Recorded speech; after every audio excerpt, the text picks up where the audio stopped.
So hello everyone, welcome to engineers career point platform. So आज का मेरा ये जो वीडियो है ये बहुत इंपॉर्टेंट है उन सभी कैंडिडेट्स के लिए जो पब्लिक सेक्टर में वर्क करना चाहते हैं। और आज मैं दो एडवर्टीजमेंट कवर करूंगा और ये दो एडवर्टीजमेंट कुछ ऐसी हैं जो और नॉर्मली हर साल ये एडवर्टीजमेंट आता है।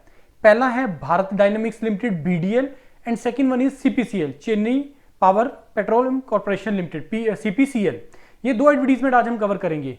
इससे पहले भी मैंने जो वीडियोस बनाए हैं BHEL को लेके, BEL को लेके, उसके बाद आपका HPCL को लेके, और बहुत रिक्रूटमेंट आ रहा है। मेरे को लग रहा है कि ये 2025 में आपको और भी बहुत ज्यादा रिक्रूटमेंट मिलेगा। रीजन बिहाइंड क्योंकि लास्ट ईयर था 2024 वो इलेक्शन ईयर था और इलेक्शन होने के कारण बहुत कम पब्लिक सेक्टर ने रिक्रूटमेंट के लिए एडवर्टीजमेंट आए थे या एडवर्टीजमेंट अपनी ओपन करी थी।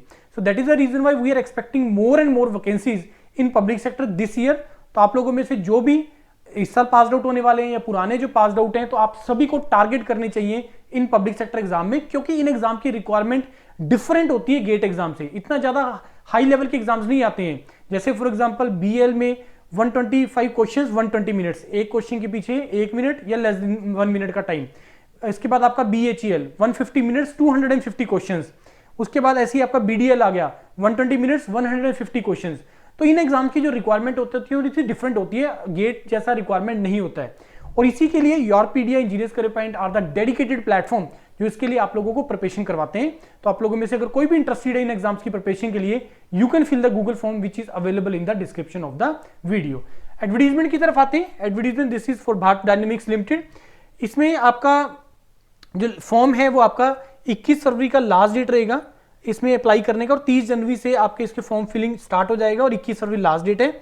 अब इसमें जो वैकेंसीज हैं सबसे ज्यादा इलेक्ट्रॉनिक्स में 15 वैकेंसीज। मैंने आपको पहले भी बोला है कि इलेक्ट्रॉनिक्स और कंप्यूटर साइंस स्टूडेंट्स आप प्रिपेयर रहिए, पब्लिक सेक्टर में बहुत ज्यादा रिक्रूटमेंट फ्यूचर में आएगा आप लोगों के लिए। उसके बाद मैकेनिकल 10, इलेक्ट्रॉनिक्स का आप देखोगे BL के अंदर 200 वैकेंसीज हैं, और ये BL वाला जो प्रिपरेशन है वो इस BDL में बहुत अच्छे तरीके से आपको हेल्पफुल होगा। इलेक्ट्रिकल की 4, कंप्यूटर की 2, राइट, सिविल की 2, तो ये अकॉर्डिंगली है। तो यहाँ पे क्लियरली मेंशन है इसमें आपका जो पे स्केल वगैरह कितना रहेगा।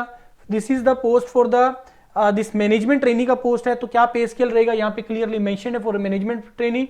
15.91 जो है आपका रहेगा मैनेजमेंट ट्रेनी के लिए CTC, राइट। उसके बाद आप लोगों का आगे इसमें जो इसमें एग्जाम पैटर्न है, रिक्वायरमेंट है, जैसे इसेंशियल क्वालिफिकेशन आपका डिग्री होना चाहिए या इंटीग्रेटेड हो 5 साल वाला या दूसरा हो, तो दोनों में से कोई भी चला जाएगा।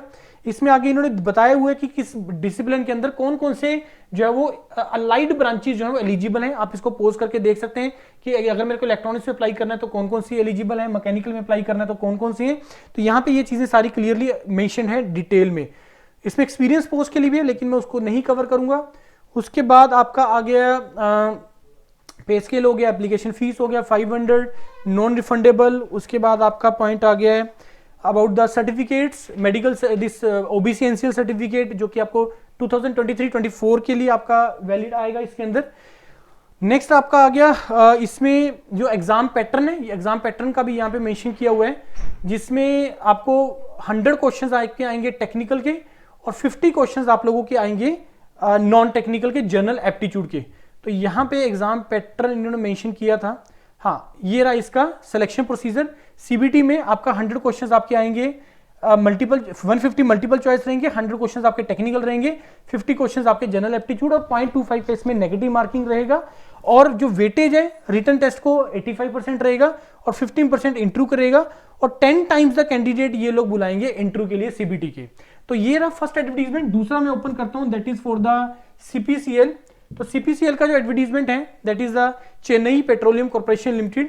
तो इसमें ऑब्वियसली ये एक IOCL का एंटरप्राइज है, इंडिया और IOCL का एक एंटरप्राइज है। इसमें जो नंबर ऑफ वैकेंसीज की अगर हम देखें तो ये क्योंकि केमिकल से रिलेटेड इंडस्ट्री वो है ऑर्गेनाइजेशन, पब्लिक सेक्टर, तो ऑब्वियसली इसमें केमिकल का सबसे ज्यादा वैकेंसीज है। तो जो टोटल वैकेंसीज इसके अंदर 15 है, मैकेनिकल का 3 है, इलेक्ट्रिकल के 4 है। ऐसा नहीं कि इसमें नंबर ऑफ वैकेंसीज कम है ज्यादा, उसको लेके ही हमें इसको ध्यान में रखना है। कॉमन प्रिपरेशन हमें लेके चलना है, कंबाइंड प्रिपरेशन हमें लेके चलना है, जिससे आपके ये सारे जितने भी अभी आजकल पब्लिक सेक्टर आ रहे हैं उनमें एग्जाम का आपका प्रिपरेशन इसमें हो जाएगा, राइट।